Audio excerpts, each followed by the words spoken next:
Moon mission Chandrayaan 3 को मिली सफलता के बाद अब इसरो कुछ नया करने के मूड में दिख रहा है दोस्तों, क्योंकि चंद्रयान 3 की अपार सफलता के बाद इसरो ने चंद्रयान 4 मिशन के लिए एक ऐसा गुप्त प्लान बनाया है जिसके बारे में जानकर अमेरिका और चीन के पैरों तले जमीन से खिसक गई है। क्योंकि चंद्रयान 4 मिशन के साथ इसरो चंद्रमा पर चौका लगाने की तैयारी में दिख रहा है, क्योंकि अंतरिक्ष में जाते ही चंद्रयान 4 एक ऐसा कारनामा करने वाला है जो दुनिया की किसी भी स्पेस एजेंसी के स्पेसक्राफ्ट ने आज तक नहीं किया होगा। क्योंकि भारतीय अंतरिक्ष अनुसंधान संगठन यानी कि इसरो के चेयरमैन एस सोमनाथ ने भारत के महत्वाकांक्षी मून मिशन चंद्रयान 4 को लेकर एक बड़ी बात बताई है। उन्होंने बुधवार को बताया कि चंद्रयान 4 को चांद से मिट्टी के नमूने वापस लाने के लिए डिजाइन किया गया है। इसे एक बार में नहीं बल्कि 2 अलग अलग रॉकेट लॉन्च करके अंतरिक्ष की कक्षा में भेजा जाएगा, जो अपने आप में ही काफी ज्यादा रिस्क भरा होगा। फिर अंतरिक्ष में ही इन दोनों भागों को जोड़कर चंद्रयान 4 को पूरा बनाया जाएगा और इसके बाद ही चांद की तरफ भेजा जाएगा। हालांकि हमारे इसरो चीफ एस सोमनाथ का कहना है कि इससे चंद्रयान 4 मिशन के रिस्क काफी ज्यादा बढ़ गई है और हमें काफी सावधानी से इसे पूरा करना होगा।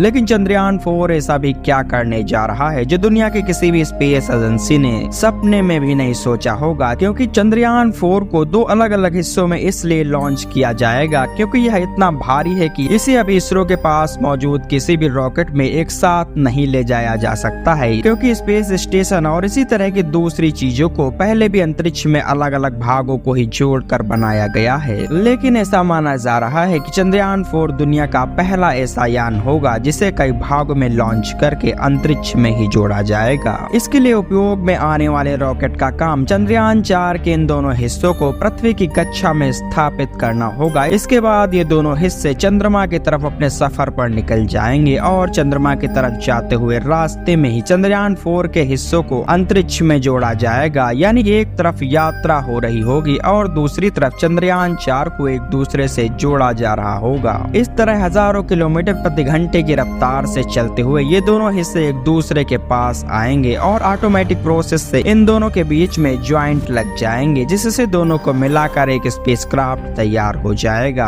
आपको बता दें कि स्पेस में स्पेसक्राफ्ट के 2 हिस्सों को जोड़ने की इस प्रक्रिया को डॉकिंग कहा जाता है। वैसे तो नासा के कई स्पेसक्राफ्ट अंतरिक्ष में पृथ्वी की ऑर्बिट में घूम रहे इंटरनेशनल स्पेस स्टेशन के पास पहुंचते हैं और उसके साथ ही इनकी डॉकिंग की जाती है, जिससे स्पेसक्राफ्ट में बैठे एस्ट्रोनॉट ISS में जा सकते हैं और वहां रहकर अपने रिसर्च मिशन को पूरा करते रहते हैं। लेकिन यह शायद पहली बार होगा दोस्तों जब किसी स्पेसक्राफ्ट के टुकड़े को लॉन्च करके अंतरिक्ष में असेंबल किया जाएगा, वो भी हजारों किलोमीटर प्रति घंटे की रफ्तार में। इसरो चीफ सोमनाथ ने डॉकिंग के बारे में बताते हुए कहा कि चांद से वापसी के दौरान अंतरिक्ष यान के विभिन्न भागों को जोड़ना एक सामान्य सी प्रक्रिया है, क्योंकि यान का एक हिस्सा मुख्य यान से अलग होकर चांद पर उतरता है जबकि दूसरा हिस्सा चांद की कक्षा में ही रहता है। जब उतरने वाला हिस्सा चांद की सतह से वापस आता है तो ये दोनों हिस्से फिर से जुड़ जाते हैं और एक हो जाते हैं। हालांकि चंद्रमा की यात्रा के लिए पृथ्वी की कक्षा में यान के अलग अलग हिस्सों को जोड़ना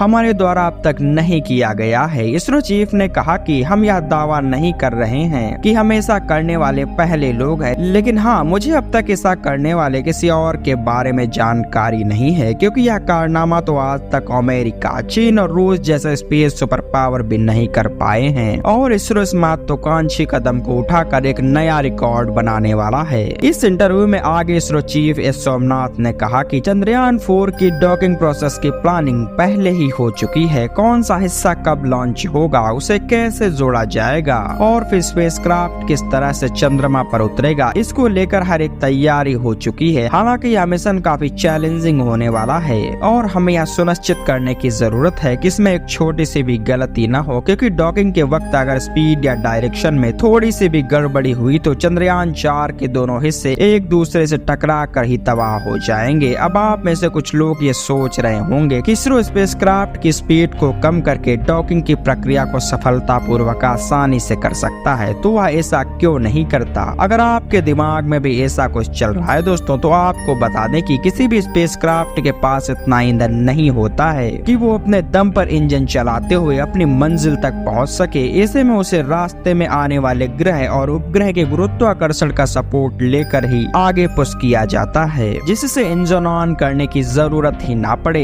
ऐसे में अगर चंद्रयान 4 की स्पीड कम हो गई तो फिर उसकी स्पीड बढ़ाने में यान का पूरा ईंधन खाली हो जाएगा और चांद पर लैंडिंग और टेक ऑफ के लिए जरा सा भी फ्यूल नहीं बचेगा, जिससे मिशन फेल हो जाएगा। इसलिए इस प्रक्रिया को फुल स्पीड पर ही करना होगा। अंतरिक्ष में यान के अलग अलग हिस्सों को जोड़ने का काम इसरो को अब तक करने की जरूरत नहीं पड़ी है। स्पेंडेक्स यानी अंतरिक्ष डॉकिंग प्रयोग मिशन इसकी क्षमता को दिखाने का उनका पहला मौका होगा। इसरो चीफ सोमनाथ ने बताया कि चंद्रयान 4 मिशन के लिए विस्तृत अध्ययन और आंतरिक समीक्षा और लागत का आकलन पूरा हो चुका है और इसे जल्द ही स्वीकृति के लिए सरकार के पास भेजा जाएगा। यह उन 4 प्रोजेक्ट प्रपोजल्स में से एक है जिसके लिए अंतरिक्ष विभाग अपनी विजन 2047 के तहत स्वीकृति लेना चाहता है। इस विजन के तहत भारत का लक्ष्य 2035 तक अपना खुद का अंतरिक्ष में स्पेस स्टेशन बनाना है। भारत के अपने अंतरिक्ष स्टेशन का नाम भारतीय अंतरिक्ष स्टेशन यानी कि BAS होगा। इसे भी कई बार में लॉन्च करके ही अंतरिक्ष में बनाया जाएगा। इसरो चीफ सोमनाथ ने बताया कि अभी हमारे पास सिर्फ LBM-3 रॉकेट ही है, तो BAS का पहला भाग इसी रॉकेट से ही लॉन्च किया जा सकता है। हमने 2028 तक भारतीय अंतरिक्ष स्टेशन के पहले पार्ट को लॉन्च करने का लक्ष्य रखा है। इसके लिए हम सरकार को एक और प्रस्ताव देंगे जिसमें हम यह बताएंगे कि हम इसे कैसे बनाना चाहते हैं, किन तकनीकों की जरूरत होगी, यह काम कब तक पूरा होगा और इसकी लागत कितनी आएगी। उन्होंने बताया कि BAS के दूसरे भाग की जानकारी बाद में तय की जाएगी। उन्होंने कहा कि इसको बनाने के लिए कई समितियां भी काम कर रही हैं। आपको बता दें कि चंद्रयान 4 नामक इस स्पेसक्राफ्ट में एक पावरफुल रोबोटिक आर्म भी लगाया गया है जो चंद्रमा पर लैंडिंग करते ही वहां गड्ढा खोद देगा और सैंपल कलेक्ट करके कैप्सूल में भर देगा।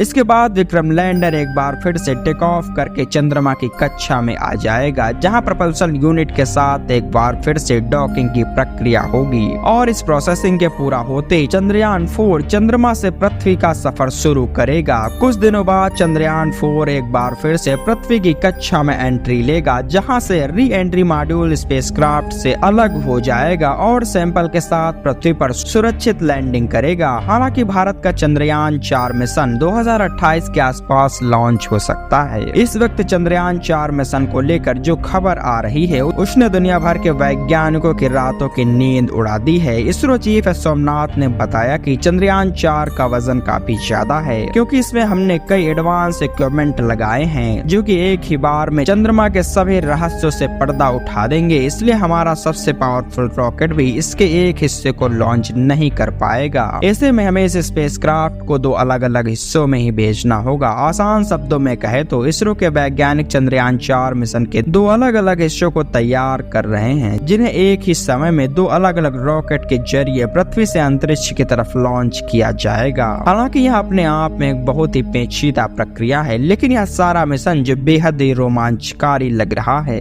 और हमें पूरी उम्मीद है कि इसरो हमेशा की तरह भारतीयों की उम्मीदों पर खरा उतरेगा और अंतरिक्ष में एक बार फिर से कामयाबी के नए झंडे गाड़ देगा। तो दोस्तों, यह थी चंद्रयान 4 मिशन से जुड़ी कुछ महत्वपूर्ण जानकारी। अगर वीडियो में दी गई जानकारी आपको पसंद आई हो तो वीडियो को एक लाइक करके चैनल को सब्सक्राइब जरूर करें। तो दोस्तों, आज के वीडियो में बस इतना ही। मिलेंगे किसी और रहस्यमय और इंटरेस्टिंग टॉपिक के साथ, तब तक के लिए नमस्कार।